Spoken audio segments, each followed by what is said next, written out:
करने वाले कार्यकर्ताओं की कहीं नहीं पूछ है, केवल उनका शोषण होता है धर्म के नाम पर, राष्ट्र के नाम पर। और काफ़ी बौखलाहट है कार्यकर्ताओं में वहाँ, और बहुत बड़ी संख्या में आप देखें कि जल्द से जल्द लोग वहाँ भागना शुरू करेंगे और भगदड़ मचेगी भाजपा में। जो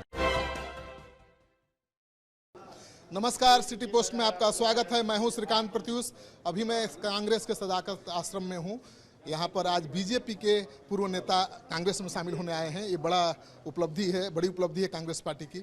आप बीजेपी जैसी पार्टी को छोड़कर आ रहे हैं कांग्रेस में, आपको लगता है कि आपके जो समर्थक हैं वो भी बीजेपी को छोड़ देंगे?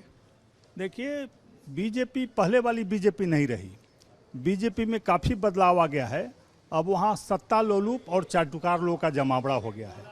वहाँ काम करने वाले कार्यकर्ताओं की कहीं नहीं पूछ है, केवल उनका शोषण होता है धर्म के नाम पर, राष्ट्र के नाम पर। और काफ़ी बौखलाहट है कार्यकर्ताओं में वहाँ, और बहुत बड़ी संख्या में आप देखें कि जल्द से जल्द लोग वहाँ भागना शुरू करेंगे और भगदड़ मचेगी भाजपा में। जो जिस भूमिहार समाज से आते हैं वो तो बीजेपी का कट्टर समर्थक है, वो आपके साथ आएगा?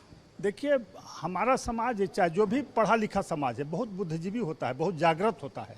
वो देख रहा है कि आदरणीय नरेंद्र मोदी जी को जिस हिसाब से समर्थन दिया था वो क्या कर रहे हैं, बेरोजगारी के बारे में, महंगाई के बारे में वो क्या कर रहे हैं। वो क्या करा रहे हैं, तुलसी की रामायण की व्याख्या करा रहे। भैया, तुलसी और रामायण तो दिल में, हर के घर घर में है। तुम इस पर क्या व्याख्या करा? रोजगार पर नहीं करते हो तुम कोई चर्चा, बेरोजगारी पर नहीं करते हो, और न महंगाई पर करते हो, न देश में क्या हुआ उसका करते हो।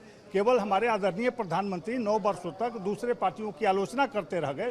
तो जो वर्ग है काफ़ी सजग है। मैंने पोस्ट डाला था, जो आप समाज की बात कर रहे हैं उसके बारे में, 99.9% लोगों ने मेरे समर्थन में लिखा है। मैं कहिएगा तो पोस्ट खोल कर दिखा दूंगा।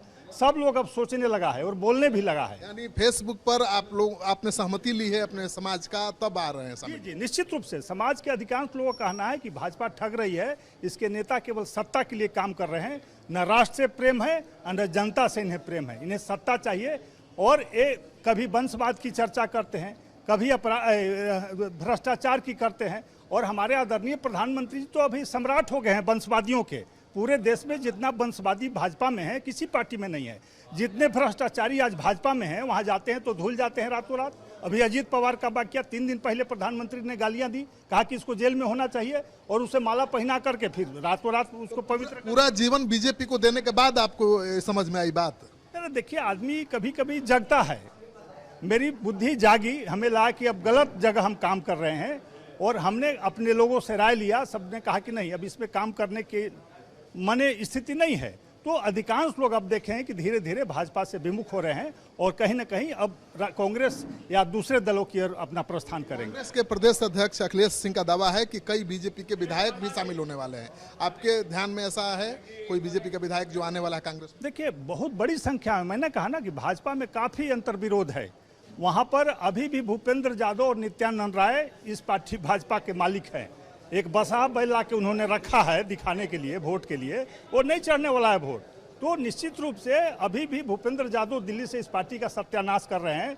किस तरह से रविंद्र पांडे का झारखंड में काटा, किस तरह से रविंद्र राय का टिकट काटा, बिहार में 1 सीट कर दिया जिसकी आप चर्चा कर रहे हैं, केवल गिरिराज सिंह को मिला। तो समझिए क्या दुर्गति हो रही वहाँ हमारे समाज के हिसाब से। तो सवर्णों के विरोधी हो गई है बीजेपी पूरी तरह से। तो आदरणीय हमारे कैलाशपति मिश्र जी जो भीष्म पितामह थे, उनकी पुत्र वधू को बाहर किया, चंद्रमोहन राय को बाहर किया, और विनीश कुमार जो संस्थापक मेंबर थे, जनार्दन शर्मा संस्थापक मेंबर थे, सबको धीरे धीरे बाहर किया जो अच्छे लोग थे। और एक कहा ना कि एक महामने जालसाजों का एक गिरोह बन गया है, और जालसाजी केवल कर रहा है। उसका कोई मतलब नहीं है, न समाज से न राष्ट्र से।